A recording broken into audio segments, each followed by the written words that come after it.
China is caught killing and harvesting the organs of minorities. I'm Marco Perri. Welcome to the Perri platform.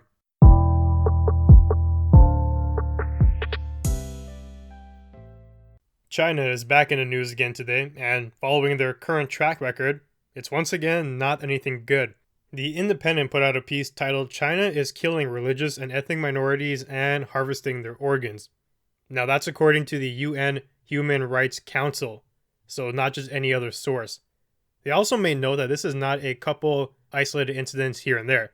Apparently, it's on an industrial scale. That's obviously not good. So two groups that are being victimized the most have been listed, and those are the Falun Gong and the Uyghur. The Falun Gong follows a spiritual practice centered around meditation, and they have their own moral philosophies and whatnot.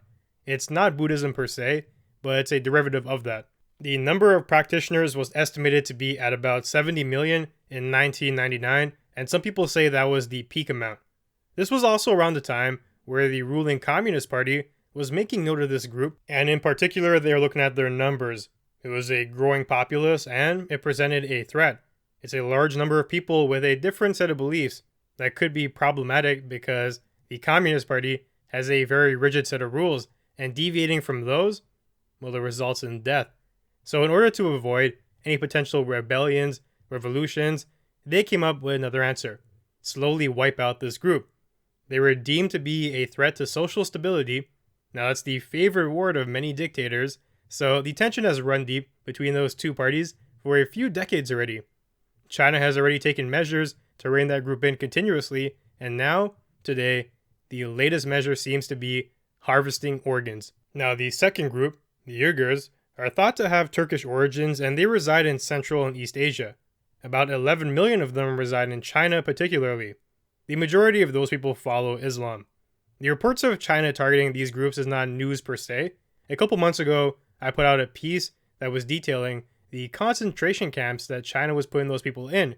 The reports of China targeting these groups isn't new, as I've said, and yeah, it's been common knowledge for quite some time now, but the UN, really what they're doing is making the case that right now it is beyond a reasonable doubt.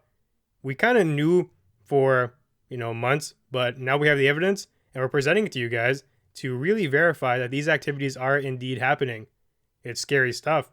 In fact, the evidence shows that China has been extracting organs, resulting in the death of the Falun Gong followers for about 20 years already. So yeah, it took them quite some time to catch on. Why haven't we known? One reason is due to the media control in China. When the state controls the narrative and the freedom of the press does not exist, well, you won't really hear about any egregious offenses on behalf of the government. The government makes the rules and all the stories fit their lines. From a young age as a regular citizen, you could have been brainwashed into believing that the Falun Gong were a terrorist organization bent on destroying the social order. So you may be influenced and not like these people too, and as a result, you might be okay with the government coming in and doing these things to them. The power of narrative is so strong, and that's why in countries like Canada and the United States, we have to ensure that the government never takes hold of it. There's a lot of these essential freedoms that we take for granted in these Western countries, and it's a shame because we have all these examples of places without them and the tyranny that comes as a result of that.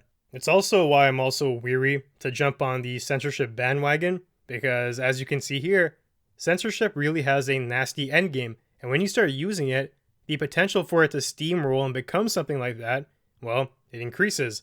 I'm all for freedom of speech, and as we can see here, this is why we need that kind of stuff. Also, in terms of discovering these actions here, it doesn't help that China keeps a tight wrap on the things going on there, so foreign investigators often take years to even come to any conclusions, or even more often than that, they don't find anything. There's no cooperation, and sometimes you can even get jailed for digging too deep. The final judgment of the tribunal explains in detail how the process really works over there in terms of these organ harvestings. So, people are killed to order. AKA, someone comes in with a want, they will request a heart, a liver, a kidney, or whatever they need. Then the government will find a suitable candidate with a supposedly healthy body part, and then they move on to phase 2. They cut the individual open while they are still alive. Then they harvest like things, as I mentioned before, the kidneys, the livers, the heart, the lung, the cornea, and skin sometimes. They remove it, and they are turned into commodities for sale to meet that special order. The same thing happens to the Uyghurs too, but at less frequency. The organ harvesting, according to the report, has mainly targeted the Falun Gong. Unfortunately though, the Uyghurs have a different type of route available to them. As I mentioned before, I made an episode a couple months ago about China's re-education centers, and it's really a euphemism for a concentration camp. They're more akin to those in any type of education institution. These people are piled up in there, and they undergo severe psychological restructuring. They try to break down the ways you think, the things you believe, and they're trying to impose upon you the social will of the Chinese government. Manual labor is also a part of the process, but the report also gives a third possibility here as to why the people are kept in the camps. The paper says that it's likely that the people are actually acting as a living organ bank, ready for picking whenever needed. And the estimates are that the Chinese government makes about $1 billion per year based on this organ trading black market. It's really a lucrative business if you think about it. If someone needs an organ and they have the money, the black market is often your surest bet to get that, and in a timely fashion.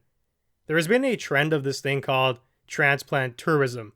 People going to China to seek out rare organ operations for themselves. Some countries like Italy, Spain, Israel, and Taiwan already restrict travel to China for organ transplant surgery, but even with that, it's incredibly hard to control. China isn't going to be cooperative and tell you why someone went to China, what they've done in China, and whatnot, because it sabotages one of their businesses, a billion-dollar industry. And at the same time, how else are you going to find out? Ask the traveler to tell you? To report themselves essentially? It's pretty difficult, and the only other option really is to peek into their bank account to see if they withdrew a large sum of money before going to China, but that's crossing over into privacy issues. It's really complex. So, what's it mean for the world? We're actively watching a regime that has no regard for human rights, and they've repeatedly proved this. In the news right now, the protests going on in Hong Kong is just another example. You also have them trying to cripple the Canadian economy because of a disagreement with Huawei. The list is exhaustive, and you can even go back to things like the Tiananmen Square. China has a long history of these grievous actions. I honestly believe that when all is said and done, and 100 years down the road, when historians are writing about this era, that China is going to be regarded as a modern-day example of the horrific social violations that we've tried so hard to eradicate in the past. It's also going to be a case study for such an interesting type of government. China really is not communist completely, and they're also not capitalist completely, and they're not really fascist either. China kind of fused those ideas together, and they're running on a completely unique system that we haven't seen before, I would say. They have a capitalist economy, sort of, internationally, but still, the government runs it in a communist-like fashion, and they're really big on this idea of nationality and expansion. Kind of touching on key aspects of all of those ideologies right there, and they managed to fuse it and bend that to their will. One thing that you cannot deny is the success of China and their mind-boggling rates of growth. It's completely astronomical, and it's still looking upwards for them. They also have a relatively educated population who is not keen on democracy. What we've seen in other areas is people look up to these Western countries and they crave democracy, especially when they start learning about it, understanding what freedom means, but just the culture in China. They've gone through so many eras of emperors, rulers, people who did not give those individual freedoms to people, and they've sort of become accustomed to it. It's ingrained deep into the culture, and that's one reason why most of the populace is okay with an authoritarian government. You have the people of Hong Kong who are kind of separate though. They weren't always a part of China. They're actually owned by the British Empire and given back not too long ago. So they understand a different way of life, and they also understand that there's different ways to run a country. That's why you see the protests happening right now. They are begging for democracy because they realize the path they're on is a path to disaster. The other parts of China the same cannot be said for, and that's why the Chinese government is so afraid of Hong Kong, because it's very different for a Westerner to be preaching to the mainland about the wonders of democracy when we also have shortcomings in that realm as well. But when you have local Chinese people telling other Chinese people about democracy and why it is better than their system, well, they're going to listen more to that. And Hong Kong really is the biggest threat to the Chinese government regime right now. And that's why I think they deserve our full support. Them falling, it might be the last chance that we get without serious escalation to change things over there. And that brings me to my next point. So what can we do? We hear about all these tragedies, all these injustices, but realistically, what can countries do? Starting with the UN. They really have zero power. They can insult you, make you feel bad. They can ask you to change your ways, but China is not held accountable to them because the UN has no means of enforcement. There's no real army there. There's no economic power there. They're really just a shell. The real power is within the countries themselves. And we look at that. 98% of the countries in the UN have no power over China. You can look at Canada with Huawei. We got bullied and we couldn't do much about it just because of their sheer size. Not just in terms of population, but also in terms of their economy. There exists a big three right now in terms of the global power landscape. You have China, you have Russia, and you have America. Russia really is not going to do anything to stop these injustices, and it might actually be the opposite. Russia's been cozying up to China because of China's issue with America right now. They're going through the trade war, and Russia has stepped in to say, hey, we're going to supply for you. We got you, bro. And they're filling that bond right now. America is really the odd man out, but that's also where the hope lies. America has the military might and the economic force to actually make China listen, and realistically, those are the two ways to get things done. It's either a physical war or a war in terms of economies. I'm willing to bet that nobody wants a physical war, given our current technology, the nuclear weapons, and the risk of just about bringing the apocalypse down on the world. It's something we all want to avoid. So it really leaves you one avenue, the economy route. America can do something, and they're trying to, with their trade war. There's a second option available though, and that's really people banding together and joining forces. Canada plus Europe plus America. Yeah, that's a force to be reckoned with, and they can actually do something, but it brings me to another critical issue. Even within a country, within America, even within Canada in some instances, people can't even work together as countrymen. People under the same banner, under the same flag. Politics has become so poisonous and toxic that we've created these divides among ourselves, and even not in terms of politics, even doing things like this idiotic notion of intersectionality. We further divide ourselves and we create these rifts.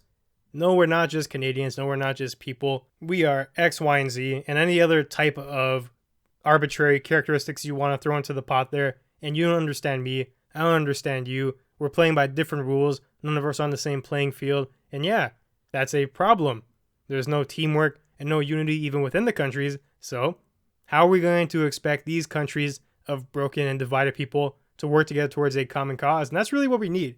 A uniting principle that just brings people together. You can start on the countrywide basis, and after that, the countries can unite with each other. We are getting a glimpse of why that's so important right now. Who by themselves is going to do anything against China? Even America alone, one of the largest superpowers in all of human history, is still struggling to get China to comply with their will. There has to be a united front, and we can't have that without these common principles and these goals that keep us all together. We have to abandon arbitrary criteria. There has to be something more than that is what I'm getting at. The notions of things like intersectionality has done more to divide and destroy our country than bring anything together and heal. At least what I've seen so far in the way it's been applied. We're going in the opposite direction, and it is disheartening when there are issues like this on the grand scale that require a unity. But in these developed nations where we do have it very well, we have digressed and moved away from a potential position where we can do something about it into a rut where we're stuck with these nonsensical issues and everything's a problem, and being offended is the ultimate priority now, and cancel culture is running deep. So many problems just culturally, and the result of that is just pure hindrance and division. So I'll keep you up to date on the latest on the China situation. I'd be interested to see if nations can do more than just condemn China. Maybe we start issuing sanctions and embargoes and whatnot, but that's left to be seen. Thanks for joining me on the Perri platform. If you enjoyed the content, be sure to leave a review and share. And you can find me on Twitter at Perri Platform. I'll see you soon.